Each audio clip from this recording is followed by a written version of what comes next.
네, 인사하시겠습니다. 마라나타. 네, 사회자 형제님께서도 말씀해 주셨던 것처럼 참 이제 올해가 얼마 남지 않았습니다.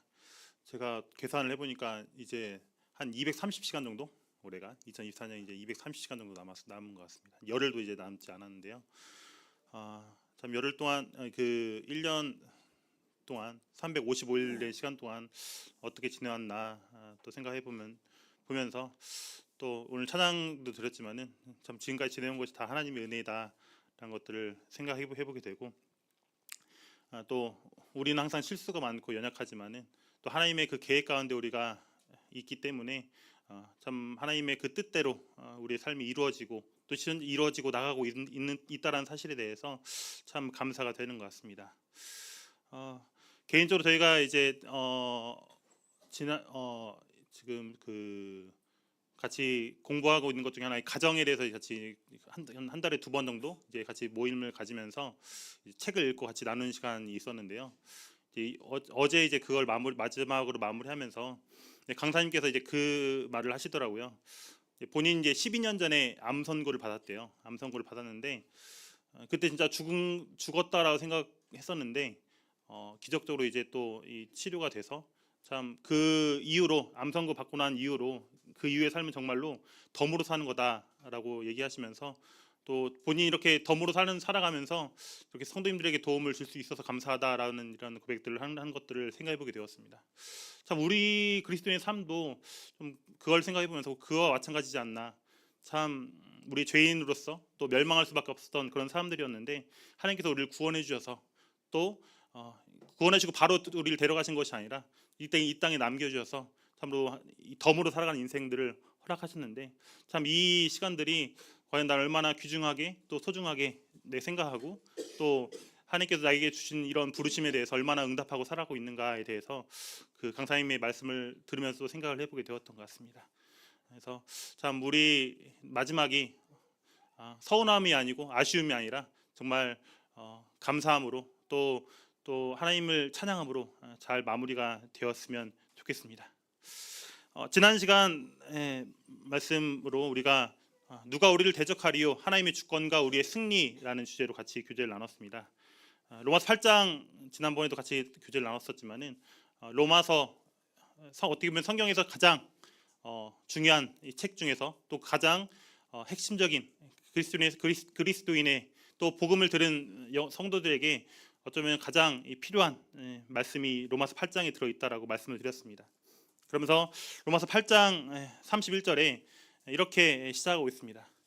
이 일에 대하여 우리가 무슨 말하리요? 라고 하면서 이 일이 뭘까요? 하나님께서 해주신 일입니다. 하나님께서 하신 일, 우리에게 이루신 일, 어떤 것들을 해주셨을까요? 우리가 방금 예배 시간에도 드렸지만은 우리를 용서하시고 그리고 우리를 의롭다 하시고 또 우리에게 성령을 허락하시고 또 우리를 아들 삼아 주시고 또 우리를 또 그 영원한 천국까지 안전하게 인도하신다라는 그 사실, 이것이 바로 이제 하나님께서 우리에게 해주신 일입니다. 사도 바울은 이 일에 대해서 생각해보라. 우리가 무슨 말 하리요라고 얘기하는 것들은 우리가 생각해보라는 뜻입니다. 그래서 과연 나는 이 하나님의 복음의 진리를 과연 내 삶 가운데 얼만큼 내가 적용하고 있는지를 사도 바울은 물어보고 있습니다. 사도 바울은 아직 이 로마서를 쓰기 전에 아직 로마 지역을 방문하지 않았었는데 로마 지역을 방문하지 않았음에도 불구하고 그리스도인들에게는 이런 2가지 삶이 있을 것이다 라고 예상하면서 2가지를 제시하고 있는데, 하나가 바로 의에 대한 헌신, 의롭게 살고자 하는 그 마음. 하나님을 믿는 그리스도인이라면은 죄에서 떠나서 의롭게 살고자 하는 그 마음, 물론 그렇게 살지 못한다 할지라도 그렇게 살고자 하는 의지와 마음이 있다라고 전제하고 있습니다. 또 사도 바울은 그리스도인에게는 환난과 위험이 그들에게 있을 것이라고 분명하게 생각하고 이 로마서를 쓰고 있습니다. 그래서 이런 이 그리스도인들에게 이 사도 바울은 이렇게 이야기를 하고 있습니다. 바로 이 복음을 우리 삶 가운데 적용해야 된다.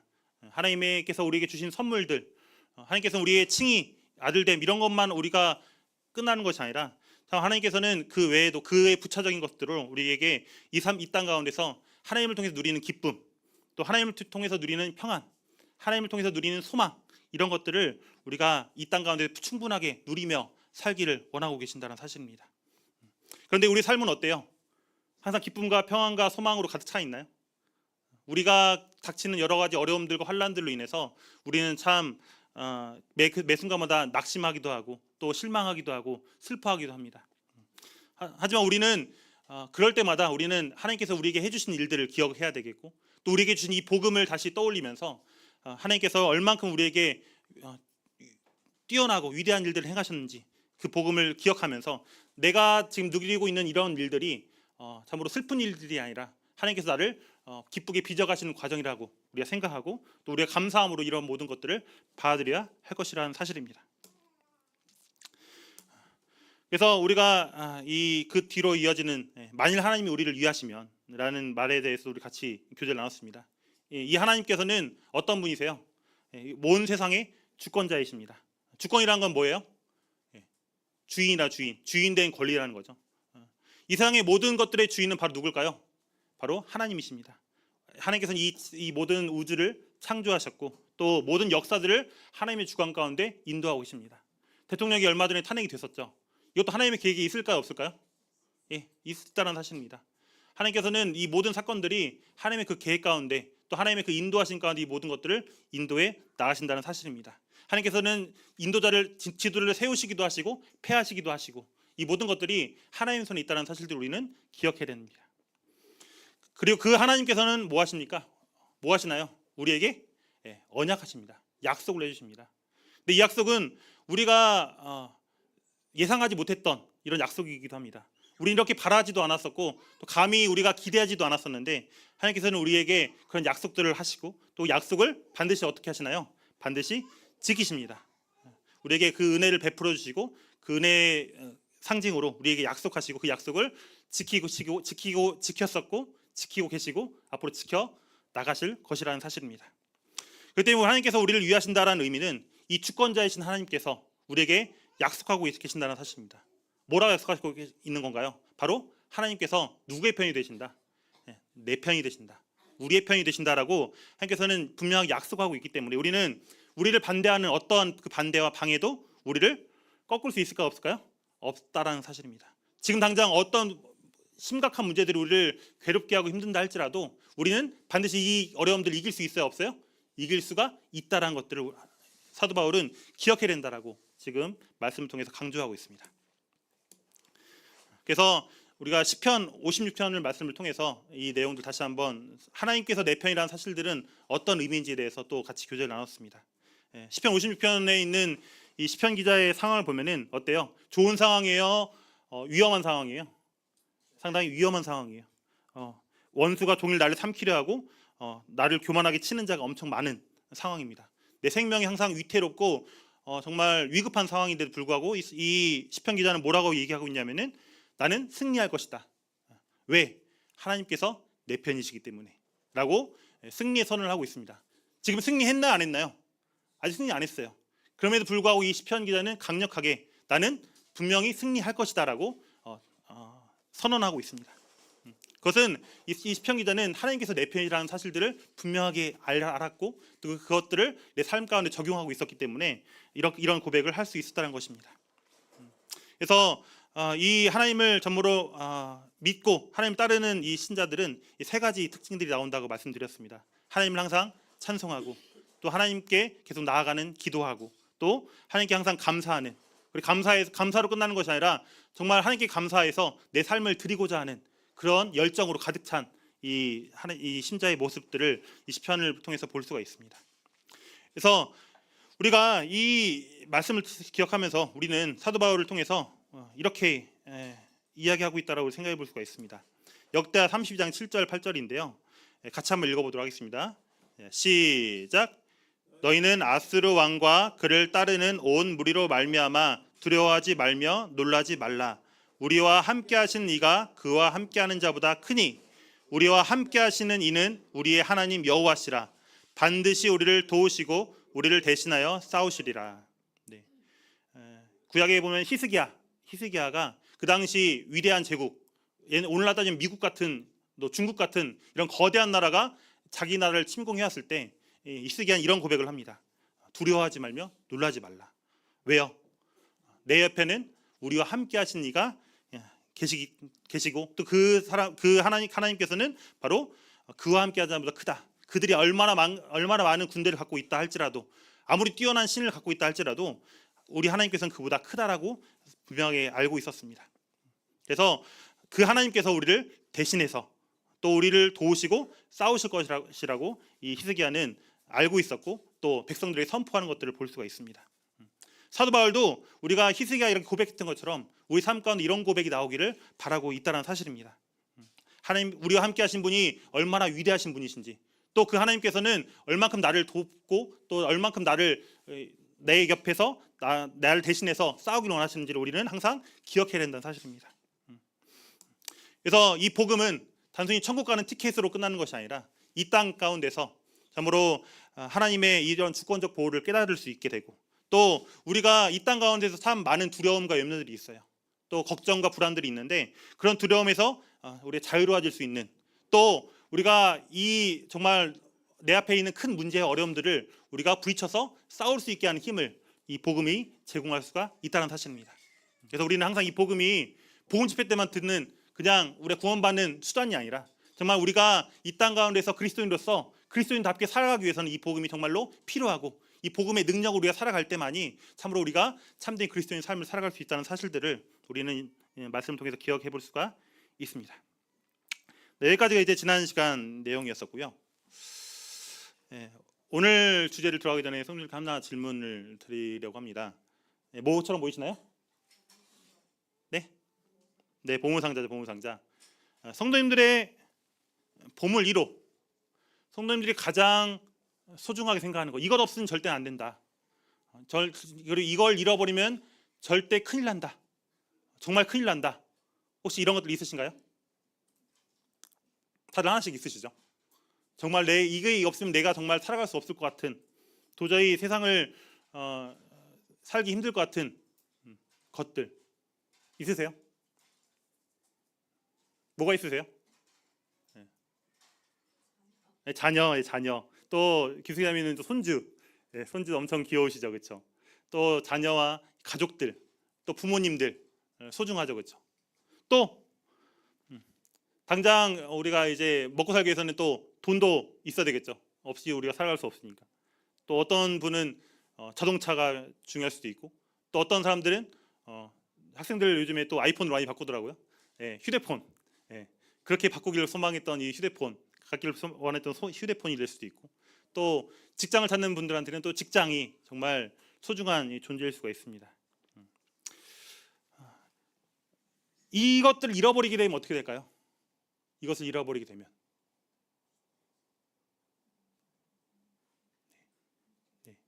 오늘은 이것에 대해 같이 교제를 하기를 원합니다. 내게 가장 소중했던 이 보물이 잃어버리게 된다면, 그리고 이 보물을 잃어버리셨던 분이 계셨죠. 누굴까요? 로마서 8장 말씀 같이 보시겠습니다. 로마서 8장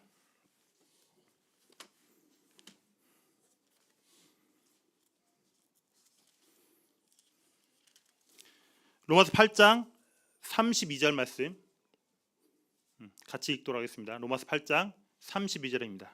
자, 시작. 자기 아들을 아끼지 아니하시고 우리 모든 사람을 위하여 내주신 이가 어찌 그 아들과 함께 모든 것을 우리에게 주시지 아니하겠느냐. 네. 오늘 예배 시간에 때도 같이 감사했던 내용 중에 하나인데요. 하나님의 가장 보물 1호가 뭐였을까요? 하나님의 가장 보물 1호 우주였을까요? 아주 아름다운 우주, 아름다운 자연 피조물, 아름다운 천사. 오늘 주제는 모든 것을 주신 하나님에 대해서 같이 교제를 나누기를 원합니다. 로마서 8장 32절 말씀을 통해서 하나님께서는 우리에게 모든 것을 주시길 원하는데, 모든 것을 주신다는 것은 과연 어떤 의미인지, 그리고 이 모든 것을 주시는 하나님을 나는 얼마만큼 우리가 믿고 있는지, 또 우리가 말씀을 통해서 생각해 보기를 원합니다. 로마서 8장 32절은 이 말씀으로 시작됩니다. 뭐라 시작되나요? 자기 아들을 아끼지 아니하시고, 자기 아들을 아끼지 아니하시고. 사도 바울의 이 8장 30절의 시작은 하나님께서 무엇을 하셨는지를 이야기하고 있습니다. 하나님께서 뭘 하셨나요? 아들을 아끼지 아니하셨다라고 시작하고 있다는 사실입니다. 하나님께서 우리 구원을 위해서 하나님께서는 얼마만큼 최선을 다하셨을까요? 하나님께서 100%의 힘을 가지고 있다라면은 하나님께서는 얼마만큼의 힘을 다 여기 우리의 구원을 위해서 쏟아부으셨을까요?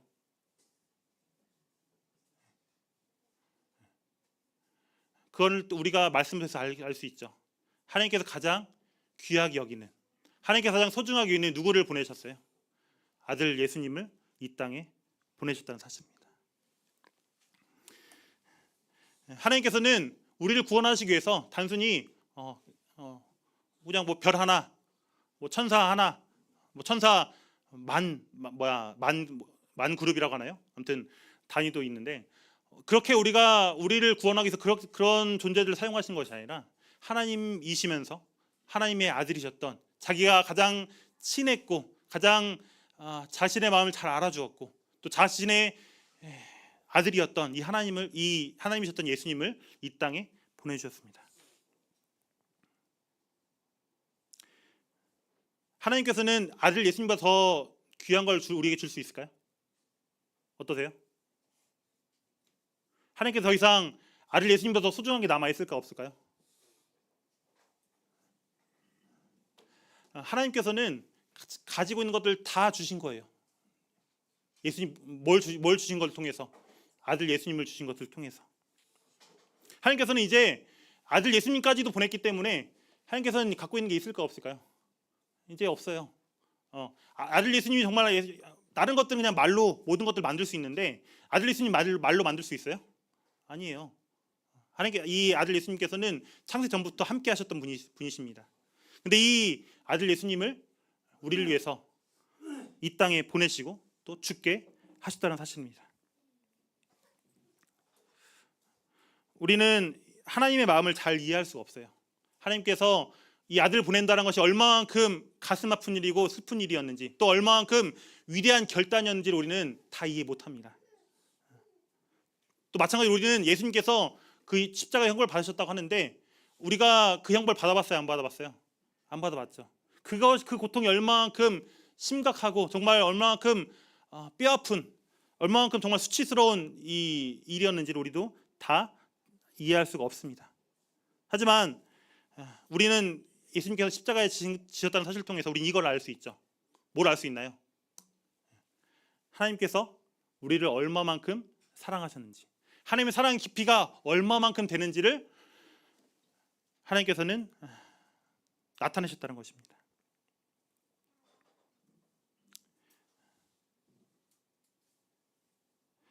아들 예수님을 보내셨다는 사실은 우리 죄인들에게 있어서 줄 수 있는 가장 좋은 것이었고 가장 최고의 것이었고 가장 위대한 것이었습니다. 우리는 이 사실을 기억해야 됩니다. 그리고 우리가 지금 그 사실을 기억하기 위해서 우리가 방금 예배 시간에 감사를 드렸었는데요. 그 말은 즉 어떤 걸 의미할까요? 하나님께서 이후에 우리에게 정말 사랑해서 주시는 많은 것들이 있습니다. 그 많은 것들 어때요? 예수님께서 지금까지 줬던 것보다 커요, 작아요? 아무리 우리의 별 하나, 은하 하나를 다 준다 할지라도 어때? 그것은 하나님께서 내게 이미 주셨던 그 사랑보다는 클 수가 없다는 것입니다. 그래서 우리는 이걸 통해서 하나님께서 얼마만큼 나를 사랑하셨는지 그 사랑의 깊이를 깨달을 수가 있게 됩니다. 그렇기 때문에 이 말은, 자기 아들을 아끼지 아니하시고라는 말은 자기 아들을 아끼지 아니하셨는데 당연히 뭘 하는 건 당연하다는 거예요. 아들보다 덜 소중한 것들은 당연히 우리를 준다 안 준다? 당연히 주신다는 거죠. 그게 아들 주는 게 어려워요? 아들보다 덜 중요한 것들 주는 게 어려워요? 아들 주는 게 가장 힘들고 어려운 일이잖아요. 그 어렵고 힘든 일들을 하셨는데 우리에게 다른 모든 것들을 준다는 것이 과연 어려운 일이겠느냐? 사도 바울은 지금 그 부분에 대해서 지적하고 있다는 사실입니다. 그래서 우리 그리스도인들이 구원받고 나서 이제 하나님께 너무 큰 선물 받아서 이제 하나님께서 내게 더 큰 다른 은혜를 못 주시는 건 아닐까 생각할 수 있는데 오히려 반대죠. 하나님께서 이미 더 많은 것들, 큰 것을 주셨기 때문에 다른 것들 주는 건 쉬워요. 이제 아무리 우리에게 위대하고 훌륭한 것들 준다 할지라도 이미 하나님께 주신 것보다 클 수가 없습니다. 그리고 그것들 주는 것들은 어렵지 않은 일들이에요. 그래서 우리는 우리에게 모든 것을 주신다는 그 약속들은 정말로 하나님께서 아들을 주셨다는 것보다 더 믿기 쉬운 사실이라는 사실입니다. 그 뒤에 이제 이런 말들이 이어지고 있습니다. 자기 아들을 아끼지 아니하시고 우리 모든 사람을 위하여 내주셨다. 하나님께서는 왜 아들을 내주셨을까요? 하나님께서 아들을 내주신 이유가 뭘까요? 왜 아들을 이 땅에 보내셔서 죽게 하셨을까요? 뭐 하기 위해서? 피 흘림이 없음즉 죄사함도 없기 때문에. 결국 예수님께서 피 흘리심으로 말미암아 뭘 하기 위해서라는 거예요? 우리가 죄사함을 받기 위해서, 우리를 의롭다 하시기 위해서 하나님께서 이 아들을 내어주셨습니다. 그렇다면 하나님께서 왜 우리에게 죄사함을 주셨을까요? 왜 우리를 의롭다 하셨을까요? 왜? 심심해서? 그냥? 아무 이유 없이? 어떤 분들은 그래서 하나님께서 내 죄를 용서해 주셨으니까 이제 내 마음대로 살면 되는 거 아니야? 라고 생각하는 분들이 있을 수 있습니다. 근데 그것은 성경적인 해석일까요? 맞을까요? 아닐까요? 아니겠죠. 왜 그럴까요? 이 모든 일들은 하나님의 계획 가운데 차근차근 일어나고 있는 것 중에 일부이기 때문입니다. 로마서 8장 29절 말씀 같이 한번 보시겠습니다. 로마서 8장 29절 30절. 여기 앞에 보이신 것도 같이 한번 보면서 같이 읽도록 하겠습니다. 자, 시작. 하나님이 미리 아신 자들을 미리 정하셨으니 또 미리 정하신 그들을 또한 부르시고 부르신 그들을 또한 의롭다 하시고 의롭다 하신 그들을 또한 영화롭게 하셨느니라 라고 로마서 8장 29절 30절에 말씀하고 계십니다. 하나님께서 왜 의롭다 하셨다고요? 의롭다 한 거의 단계, 그 다음 단계가 뭔가요? 그 다음 단계가 뭔가요? 영화롭게 하는 것. 하나님께서 우리를 의롭다 하신 것은 의롭다 한 걸로 끝내는 것이 아니에요. 우리가 죄 없다 하는 걸로 끝나는 게 아니에요. 왜 죄 없게 하셨냐? 우리를 뭐 하시기 위해서? 우리를 죄 없는 상태로 우리가 만족하는 것이 아니라 우리를 영화롭게 한다는 게 무슨 말이에요? 영광을 받는다라는 거예요. 우리 보통 영광을 받는 건 누구만 생각해요? 하나님께서 영광을 받으셨다고 생각하잖아요. 근데 하나님께서는 그 영광을 누구도 받기를 원하신다는 거예요. 나도. 하나님께서 그 택하신 미리 정하신 자들이 이 영광을 같이 받기를 원하신다는 겁니다. 그렇기 때문에 우리는 하나님께서 이 구원하셨다는 이 사실들은 단순히 우리를 의롭다 하셨고 죄사함 주셨고 이걸로 끝나는 것이 아니라 우리를 영화롭게 한 데까지 이를 것이라고 우리는 말씀 통해서 깨달을 수가 있습니다. 그래서 하나님께서는 이렇게 미리 아시고 또 미리 부르셨고 또 의롭다 하시고 또 적당한 때가 되면 영화롭게 하실 이 사람들을 하나님께서는 부르셨고 또 구원하셨다는 사실입니다. 거꾸로 말하면 뭐예요? 하나님께서 우리를 영화롭게 하시기 위해서 뭐 하신 거예요? 우리를 의롭다 하셨고 의롭다 하시기 위해서 우리가 뭐 한 거예요? 우리를 부르셨고 우리를 부르시기 위해서 우리가 뭐 하신 거예요? 우리를 먼저 정하셨고 먼저 우리 정하시기 위해서 뭐 하신 거예요? 먼저 우리를 미리 알고 계셨다는 사실입니다. 이 모든 것들은 다 하나님께서 창세 전부터 이것들을 계획하심을 통해서 우리를 미리 알고 계셨고 그리고 정하셨고 부르시고 또 의롭다 하시고 영화롭게 하는 것들이 쭉 한 번에 하나님의 계획 가운데 들어있다라는 사실입니다. 그렇기 때문에 우리가 이제 구원받았으니까 우리가 이제 의롭다함을 받았으니까 끝이야 이게 아니라 하나님께서는 우리를 영화롭게 하는 데까지 우리를 인도한다라고 우리는 예상해 볼 수가 있습니다. 근데요 우리가 영화롭게 되려면 어떻게 해야 돼요? 영화롭게 받을 만한 부부 모습이 있어야 될 거 아니에요. 그래서 로마서 8장 29절에 뭐라 나오네요. 하나님께서 미리 아신 자들 또한 뭐하게 하기 위해서 그 아들의 형상을 본받게 하기 위해서. 하나님께서는 우리를 하나하나 택하신 이유가 바로 뭐냐면은 우리가 그 아들 예수님의 형상을 본받게 하기 위해서 우리를 아시고 정하시고 부르시고 의롭다 하시고 영화롭게 하셨다는 것입니다. 그래서 우리는 영화로워지기 위해서는 누구의 힘이 필요한 거예요? 하나님의 힘이 필요한 겁니다. 왜요? 우리에게는 가진 게 있어요? 없어요? 없어요. 마치 우리가 결혼을 하려고 하는데 어때요? 가진 게 아무것도 없어요. 물론 신랑과 신부가 각자 준비해온 것들이 있어야 되는데 이제 막 구원받고 새로운 생명을 얻게 되었는데 가진 게 하나도 없잖아요. 근데 그 모든 것들 다 누가 책임져 주시는 거예요? 하나님께서 우리에게 모든 것들 다 공급을 해주시는 것입니다. 그래서 하나님께서는 우리에게 모든 것들을 다 주심으로 말미암아 우리가 참으로 하나님께 영화롭게 되는 그 모습까지를 인도하시게 된다는 사실입니다. 그리고 마지막으로 이 부분을 말씀드리고 싶은데요.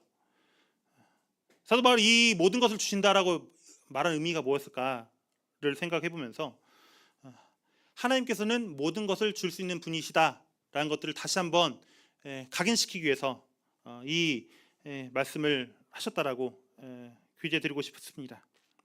여기서 말한 것들은 영적인 것일까요? 물질적인 것일까요? 이 모든 것은? 마태복음 6장 33절 보면은 너희는 먼저 그의 나라와 그의 의를 구하라. 그리하면 이 모든 것을 너희에게 더하시리라. 여기서 이 모든 것은 뭘까요? 그 앞에 나오는 여러 가지 물질적인 것들입니다. 무엇을 먹을까, 무엇을 마실까 염려하지 말라. 이 모든 것들 다 하나님께서 이 너에게 있어야 할 것을 알고 계신다. 여기서 말하는 모든 것들은 우리에게 필요한 물질적인 것들입니다. 근데 이 말씀에서 말하는 이 모든 것들은 뭘까요? 이 모든 것. 이 모든 것에는 하나님께서 주시는 물질적인 것들뿐만 아니라 모든 영적인 것들도 같이 여기에 포함되어져 있습니다. 그래서 하나님께서 지난번에 말씀드렸지만은 우리에게 영적인 귀한 선물, 하나님께서 우리에게 참 기쁨을 누리기를 원하시고 우리가 참 주님 안에서 평안 가운데 살아가기를 원하시고 또 우리가 하나님 안에서 소망 가운데 살기를 하나님께서 원하신다라고 말씀드렸습니다. 그런데 이후에 사도 바울은 이 모든 것을 줄 수 있는 하나님에 대해서 계속해서 강조하고 있나, 이 부분을 이제 구약을 한번 살펴보려고 하는데요. 출애굽기 20장 2절 3절 20장을 보면은 뭐가 나오나요? 출애굽기 20장 보면은 하나님께서 이스라엘 백성들을 부르시고 시내산에서 뭘 주시나요? 십계명, 율법 10계명을 주십니다. 10계명 중에 제 1계명 혹시 아시나요? 1계명? 네. 너는 나 외에는 다른 신들을 내게 두지 말라. 10계명 왜 1계명 왜 이걸로 시작했을까요? 네, 일단 이거 하기 전에 10계명을 보면은 하라는 게 많아요? 하지 말라는 게 많아요? 무엇을 해라가 많아요? 하지 말라가 많아요? 하지 말라. 보면은 하지 말라가 10개 중에 8개가 하지 말라고 2개가 하라는 겁니다. 그 말은 즉 뭘까? 이 말은 이 하나님께 주신 이 계명, 율법이란 건 뭘까요? 이전의 삶 가운데 뭘 해야 된다는 거예요? 우리가 탈피해야 된다는 겁니다. 벗어나야 된다는 것입니다. 하나님께서 이 10계명을 주신 이유는 예굽의 그 400년 동안 살면서 그 찌들었던 생각들, 가치관들, 이것들에서 우리 벗어나기를 원하신다는 사실입니다. 그래서 첫 번째가 바로 뭐였냐면 바로 너는 나 외에 다른 신들을 내게 두지 말라. 이집트 하면은 이 신들이 몇 개나 있을까요?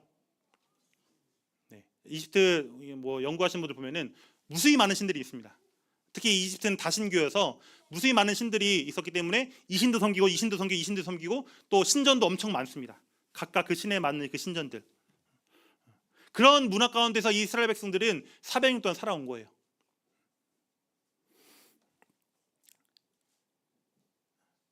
그런 환경 가운데서 하나님께서 이스라엘 백성들을 애굽에서 인도해서 어디로 인도하려고 해요?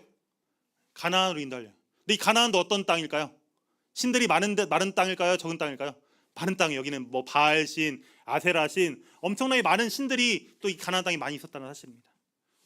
이 이전에 애굽 땅에서 삶도 그렇고 이 가나안 땅의 삶도 그렇고 거기에는 많은 신들이 자신을 섬겨야 된다라고, 또 그 신들 믿지 않으면은 내가 벌을 받을 거라고 생각하는 사람들이 그 당시에 있었다는 사실입니다.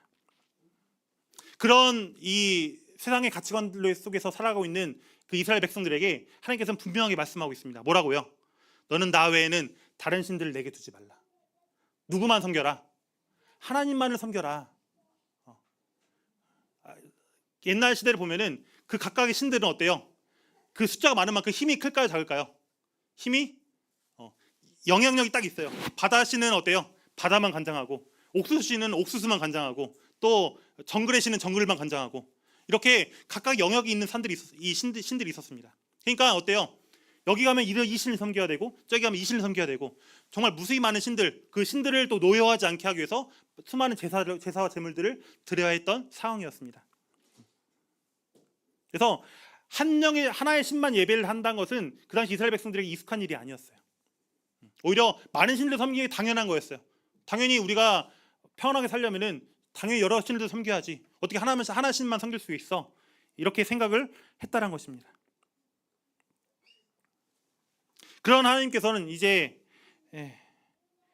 이스라엘 백성들에게 하나님만 섬기를 원하고 또 이 구약의 많은 부분을 통해서 이스라엘 백성들에게 물어보고 있습니다.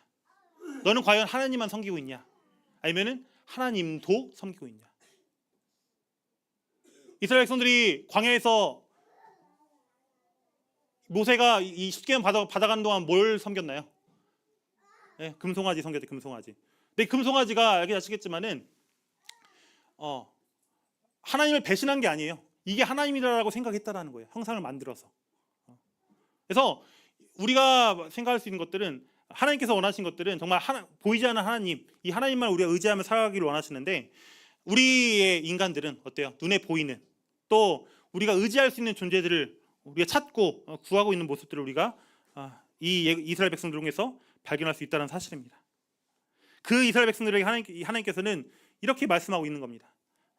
너희를 나의 능한 손과 뻗은 팔로 또 많은 기사와 이적으로 또 유월절들을 제정하고 홍해를 건너게 했는데 특히 바로와 그의 군대에게서도 구해냈는데도 내가 너희를 위해서 할 수 있는 모든 것이 어떤 것인지를 하나님께서는 분명하게 이스라엘 백성들에게 보여주셨고 또 하나님께서는 필요한 모든 것들 만나와 외투자를 우리에게 공급해 주신 말으로 말미암아 하나님께서는 우리에게 참된 삶을 우리에게 제공할 수 있다는 사실들을 하나님께서 많은 것들을 보여주셨습니다. 그렇기 때문에 너희를 여기까지 인도한 신은 바로 누구니까?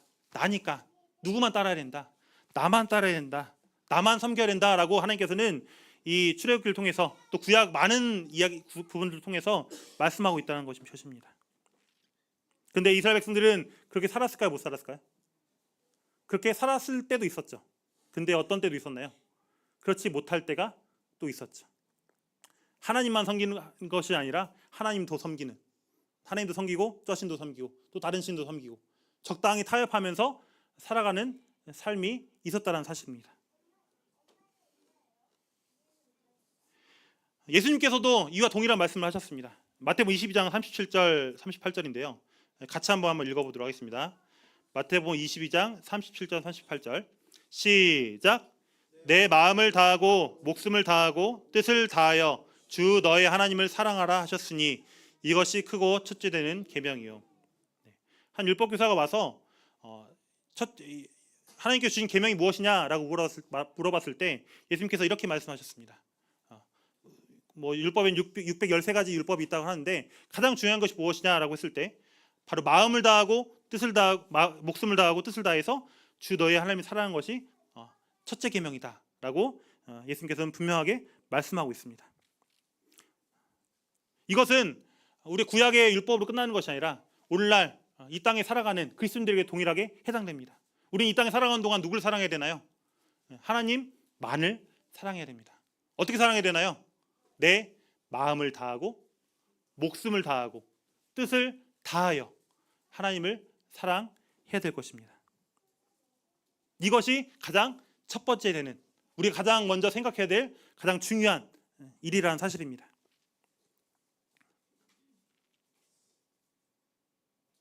우리는 이런 삶이 어떤 것인지 아시나요? 모르시나요? 잘 알고 있죠. 우리가 제자로 살아가는 삶, 제자의 삶은 어떤 삶일까요? 우리가 많은 말씀들을 통해서 또 성경을 통해서 배우는 것들은 제자는 어떻게 살아야 되나요? 이 땅에서 영원히 살 것처럼 사나요? 그게 아니라 우리는 여기에 잠시 돌아가는 순례자로서 또 나그네로서 이 땅을 살아가고 있습니다. 그리고 우리는 이 땅에 살아가면서 뭘 가장 중요하게 생각해야 되나요? 주님께 주신 이 빛, 복음을 전하는 삶이 우리에게는 또 가장 중요한 사실입니다. 우리 1년 이것도 있죠. 복음의 빛 비추는 가정 되게 하소서. 정말 우리는 계속해서 이 복음을 전하는 일들이 우리가 숨이 닿은 날까지 멈춰서는 안 된다는 사실입니다. 우리 주변에 있는 사람들에게 내 주변에 있는 영혼들에게 계속해서 주임을 나타내는, 주임을 드러나는 빛을 나타내는 우리 이 빛을 계속해서 비추어야 된다는 사실입니다. 그리고 우리는 어때요? 이 땅 영원히 살 것이 아니기 때문에 우리는 어디에 보물을 쌓아둬야 할까요? 우리는 하늘에 보물을 쌓아야 될 것입니다. 세상 많은 사람들이 의지하기 위해서 통장에 쌓아놓고, 은행에 쌓아놓고, 주식에 쌓아놓고, 부동산에 쌓아놓고 하는데, 우리가 쌓아둘 보물들은 어디에 쌓아놔야 되나요? 우리는 하나님께서 계신, 우리가 장착하게 될 그 하늘에 우리가 쌓아둬야 될 것입니다. 우리가 곧 이사하게 되는데 우리 이 집 리모델링 하는 거 의미가 있어요, 없어요? 최대한 버티는 거죠. 언제까지? 이사하기 할 때까지. 이사가 이제 다음 달에 이사하는데 지금 리모델링 하는 거 의미가 있어요, 없어요? 의미가 없는 거예요. 우리는 우리가 이 리모델링 하는 그 비용과 에너지를 다 어디에 써야 될까요? 새로 이사할 그 집에 우리는 우리의 모든 시간과 에너지와 모든 것들을 우리가 쏟아 부어야 될 것이라는 사실입니다. 그리고 마지막으로 하나님께서 말씀하시는 삶은, 제자의 삶은 바로 십자가를 지고 주님을 따르는 삶입니다. 다들 아시겠지만 이 십자가는 누가 지는 거예요? 의로운 사람이 지는 거예요? 범죄자들이 지는 거예요? 범죄자들이 지는 겁니다. 뭐 하기 위해서? 죽기 위해서. 내가 죽을 자리를 찾아가면서 십자가를 지는 것입니다. 우리도 마찬가지, 주님께서도 자기 십자가를 지고 나를 따르라 라고 말씀하고 계시는데, 우리도 우리가 어디서 죽어야 될지 우리의 십자가를 지고 주님을 따라야 된다는 사실입니다. 그런데 사람들은 그런 모습을 보고 어떻게 이야기하나요? 뭐라고 말하나요? 미련하다, 바보 같다, 왜 그렇게 살아가냐, 세상에 재밌는 게 많은데, 즐거운 게 많은데 왜 그렇게 힘들게 살아가냐 라고 세상 사람들은 비웃고 무시하고 조롱할 수도 있습니다. 또 특히나 우리 주님의 말씀 더 많이 순종하려고 한다면은 그런 판단을 더 많이 받게 될 것이라는 사실입니다.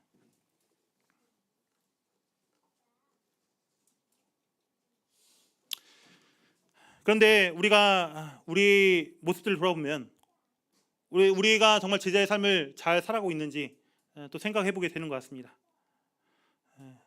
교회의 모습들을 살펴보면은 참 항상 어느 교회나 얘기하지만은 뭐가 부족하다고 하나요? 일꾼들이 부족하다고 하죠. 일꾼들. 교회에 일할 사람이 없다. 일꾼들이 부족하다라고 얘기하는데,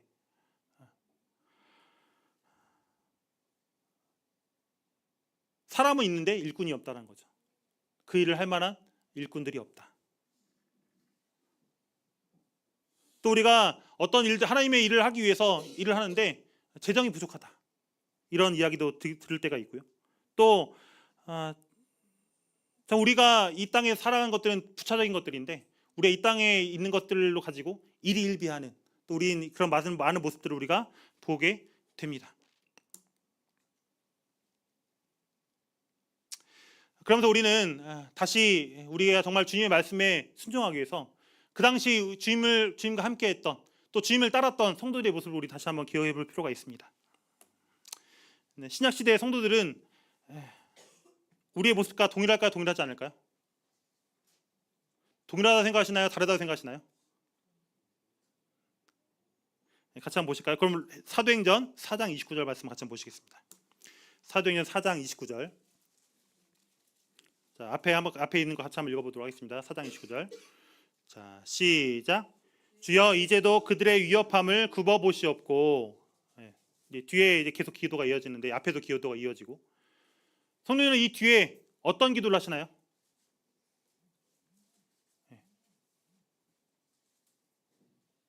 이 상황은 지금 어떤 상황이냐면은 예수를 믿는 사람들 핍박하고 탄압하고 감옥에 가두고 죽이려고 하는 이런 상황들 가운데 있는 상황입니다.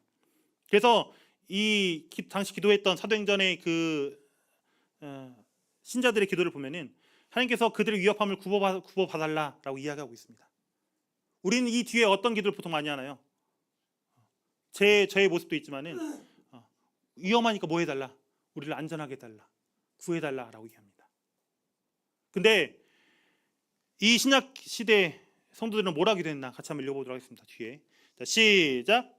또 종들로 하여금 담대히 하나님의 말씀을 전하게 하며 주시오며. 이 당시 신약 시대 성도들은 어떻게 살았냐면은 내가 목숨이 위태롭고 위태롭지 않은 게 중요한 게 아니었어요.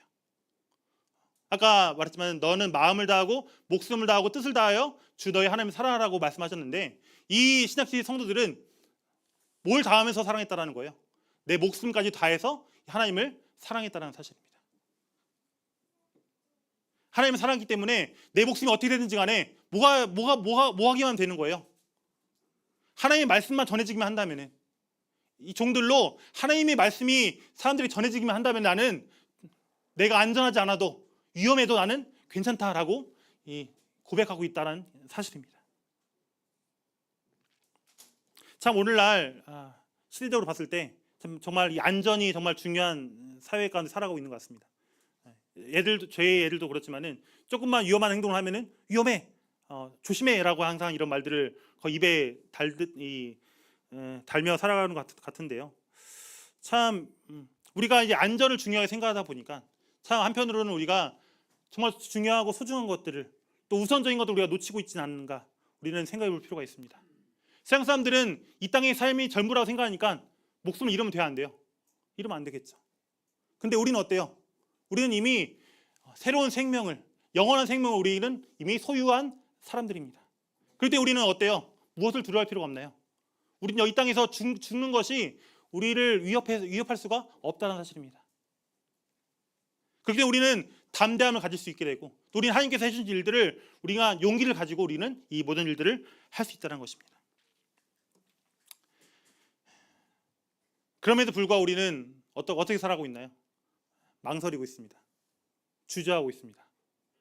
왜 주저하고 망설이고 있나요?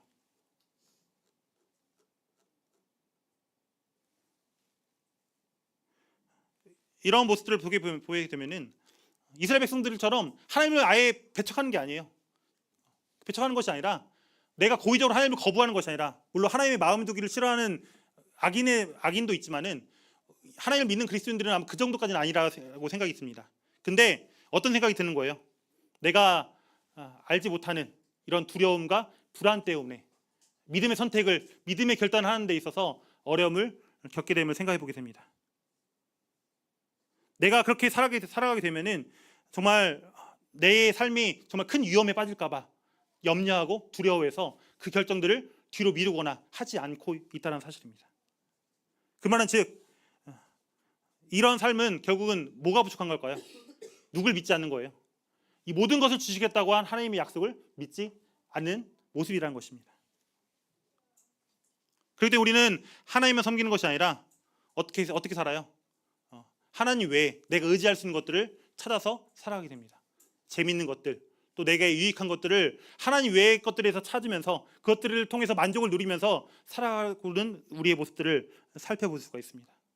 그래서 나도 모르게, 알게 모르게 이 땅에서 내 재물들을 조금씩 쌓아두려고 하는, 나만의 영역을 만들어 놓으려고 하는 그런 모습들이 저에게 있음을 생각해 보게 됩니다. 그런 저에게, 또 그런 하나님을 믿는 사람들에게 하나님께서는 말씀하고 계신다는 사실입니다. 하나님께서는 뭐를 주신다고요? 우리에게 모든 것을 주신다고요. 우리에게 있어야 할 모든 것들을 하나님께서는 주신다라고 하나님께서는 그 상황 가운데서 약속하고 있다라는 사실입니다.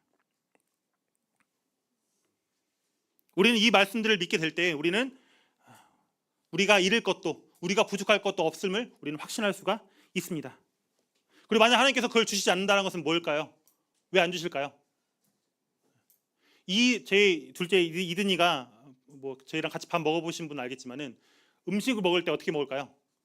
잘 안 씹어요. 안 씹고 그냥 삼켜버립니다. 근데 이든이가 떡을 먹겠다고 하면은, 계란을 먹겠다고 하면 어떻게 할까요? 아빠 줄까요? 안 줄까요? 부모님 제가 줄까요? 안 줄까요? 안 주죠. 왜 안 줄까요? 뭐에 걸려서 위험할 수 있으니까 안 주잖아요. 하나님께서 우리에게 주시지 않는 것들은 우리에게 위험할 수 있기 때문에 우리에게 주시지 않는 겁니다. 또 저희 첫째는 어떤가요? 첫째는 가끔씩 이제 동생들이 하는 걸 보면서 가끔씩 이 쪽쪽이를 달라고 해요. 그게 맛있게 보이나 봐요. 그러면은 부모님 입장에서 그거 줄까 안 줄까요? 안 주죠. 왜 안 줄까요? 수준이 안 맞으니까. 걔 수준에 이혜리는 4살의 수준에 맞는 것들 줘야 되는데 그 수준이 안 맞으니까 안 주는 겁니다. 그러니까 하나님께서 우리에게 아직 주시지 않는 것들은 우리 수준에 맞지 않기 때문에 아직 주시지 않고 있다는 것이 사실입니다. 하나님께서는 우리에게 정말 우리의 수준에 맞는 것들을 때에 맞춰서 적당하게, 합당하게, 부족함 없이 우리에게 주실 거라는 사실입니다.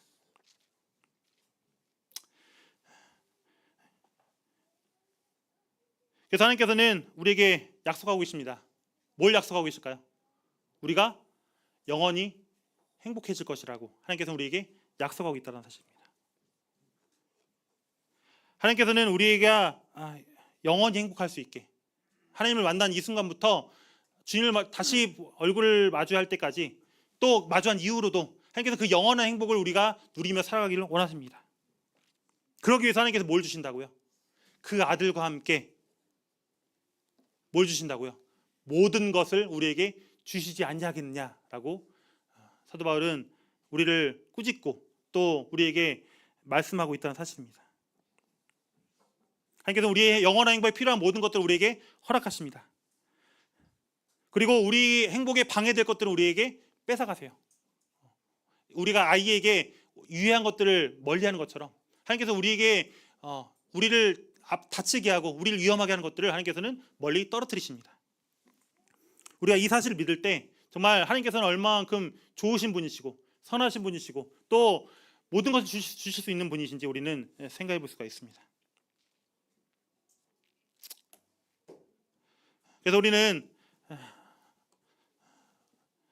우리가 갖고 있는 여러 가지 문제들 중에 하나가 바로 이 의심, 하나님을 믿지 못하는 것들이 우리 삶 가운데 있음을 생각해 보게 됩니다. 하나님의 능력이나 지혜가 부족할까 봐, 혹시나 또 우리는 하나님의 목적이 실패할까 봐. 하나님의 목적이 실패한 적이 있을까 없을까요? 하나님께서 선택하시고 약속하시고 계획하신 것들은 모든 것들이 다 그대로 이루어졌습니다. 근데 내가 하나님의 첫 번째 실패작이 될까 봐 걱정하고 있는 분도 있을 수가 있다는 것입니다. 또 어떤 분은 하나님께서 변하지 않을까라고, 이거는 의식적으로 아니라 무의식적으로 그런 의심이 들 수가 있습니다. 그런 분들에게 하나님께서는 순종을 우리에게 순종하라고 말씀하시면서 우리에게 위로와 권면의 말씀을 하고 계십니다. 시편 84편 11절 보면 이렇게 나와 있습니다. 같이 한번 읽어보겠습니다. 시작. 여호와께서 은혜와 영화를 주시며 정직하게 행하는 자에게 좋은 것을 아끼지 아니하실 것임이니이다. 하나님께서는 은혜와 영광이죠. 우리에게 은혜와 영광을 주시고 정직하게, 하나님을 정말 정직하게 섬기는 자에게 정말 좋은 것들을 아끼지 아니하실 것이다 라고 시편 기자는 선언하고 있습니다. 또 하나님께서는 고린도서 10장 13절을 통해서 같이 한번 읽어보겠습니다. 시작. 하나님은 미쁘사 너희가 감당하지 못할 시험당함을 허락하지 아니하시고 시험당할 즈음에 또한 피할 길을 내사 너희로 능히 감당하게 하시느니라. 하나님께서는 우리가 감당하지 못할 당함을 허락하지 않으십니다. 우리가 겪는 모든 어려움들, 환난들은 우리가 충분히 감당할 수 있으니까 우리에게 주셨다는 사실입니다. 또 이외에도 내 은혜가 네게 족하도다. 이는 내 능력이 약한 데서 온전해짐이라 라는 말씀을 통해 우리가 생각해 보면서 참 하나님께서는 우리에게 모든 것을 주실 수 있는 분이시고 또 주기를 원하시는 분이시고 또 우리는 계속해서 줄 것임을 우리는 확신하고 우리가 신앙의 삶을 살아갈 수가 있습니다. 말씀을 마무리하면서 하나님을 기쁘시게 하기 위해서 우리는 뭐가 필요할까요? 시브리서 말씀 보시면은 이것이 없이는 하나님을 기쁘시게 하지 못한다라고 말씀하고 있습니다. 뭘까요? 믿음이 없이는 하나님을 기쁘시게 하지 못한다. 우리가 하나님을 기쁘시게 하는 것들은 우리가 하나님께서 위대한 헌신, 위대한 하나님을 위한 봉사 이런 것들로 하나님을 기쁘시게 하는 것이 아니라 하나님께서 하나님을 정말 기쁘시게 하는 것은 바로 뭐라고요? 하나님을 하나님답게 믿는 것. 하나님께서 얼마만큼 위대하시고 뛰어나시고 훌륭하시고 나에게 선을 베풀어 주신 분이신지를 내가 믿는 것. 그 믿음을 통해서 하나님께서 뭐 하신다고요? 기뻐하신다고요. 우리가 이제 2024년도 얼마 남지 않았는데 새로운 2025년 우리의 삶을 이제 계획하시고 또 준비하시게 될 텐데 우리 모든 선택들이 또 우리의 모든 과정들이 정말 우리에게 모든 것을 주신다라고 하셨는데 과연 하나님께서 이 모든 것을 주시는지 우리가 확신 가운데 우리 모든 것 계획들을 하고 또 우리가 이 땅의 삶을 설계할 때 참으로 이제 우리의 인생이 2025년이 마지막에 마무리가 될 때 그렇게 살았어야 했는데 아쉬움과 후회가 아니라 정말 하나님의 은혜로 말미암아 또 하나님께서 주신 믿음으로 말미암아 정말 감사하게 은혜롭게 잘 살았습니다라고 라는 그런 위대한 믿음의 고백이 또 이 완주 복록교회 성도님들이 가득하기를 바라는 마음으로 이상 말씀 마치겠습니다. 감사합니다.